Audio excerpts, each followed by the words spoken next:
Good evening and welcome to the Channel Studios here in London with your international news around the world in 5.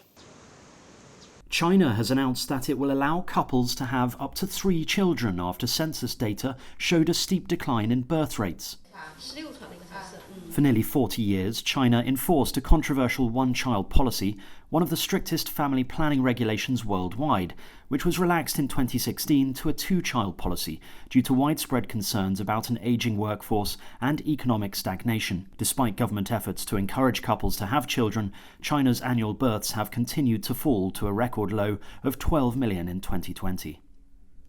A Danish public broadcaster has reported that Denmark's Secret Service has helped the US spy on European politicians, including German Chancellor Angela Merkel from 2012 to 2014.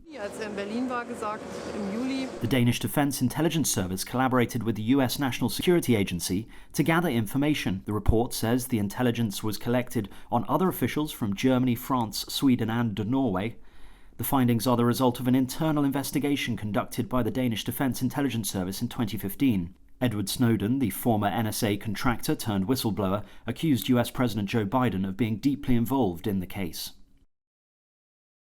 Israel's Prime Minister has warned that a proposed unity government aimed at replacing him would be a danger to the country's security. לצערי, הוא שוב מוליך שולל את הציבור. Benjamin Netanyahu urged fellow right-wingers not to back a deal after ultra-nationalist Naftali Bennett said he would form a coalition with a centrist party. Mr. Netanyahu's opponents have until Wednesday to form a government. If they're successful, it would bring to an end the rule of the country's longest-serving prime minister. Mr. Netanyahu, who faces serious corruption charges and could go to jail, fell short of a decisive majority at a general election in March.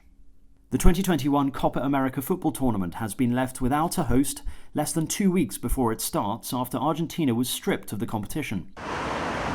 Argentina was originally set to co-host with Colombia, who were removed on May the 20th after a wave of protests demanding social and economic change.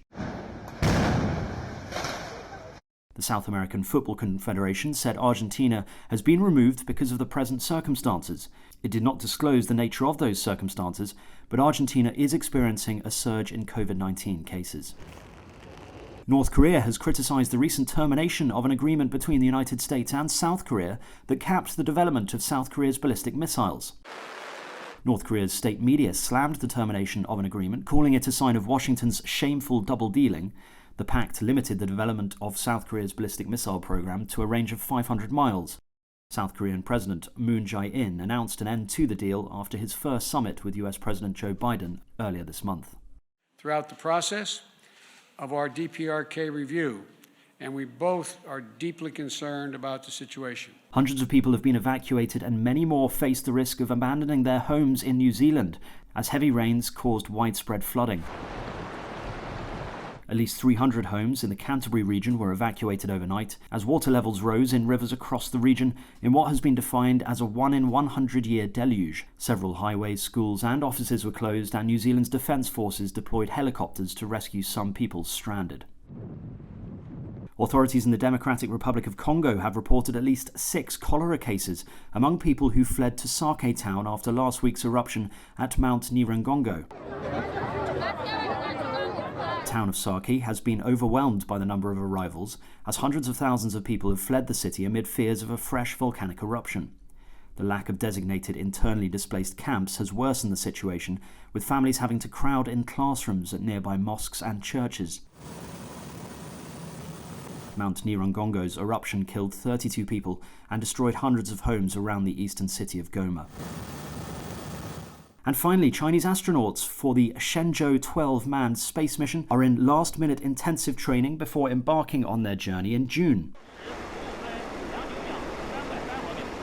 3 astronauts will spend 3 months in China's space station to carry out maintenance, equipment replacement and scientific work.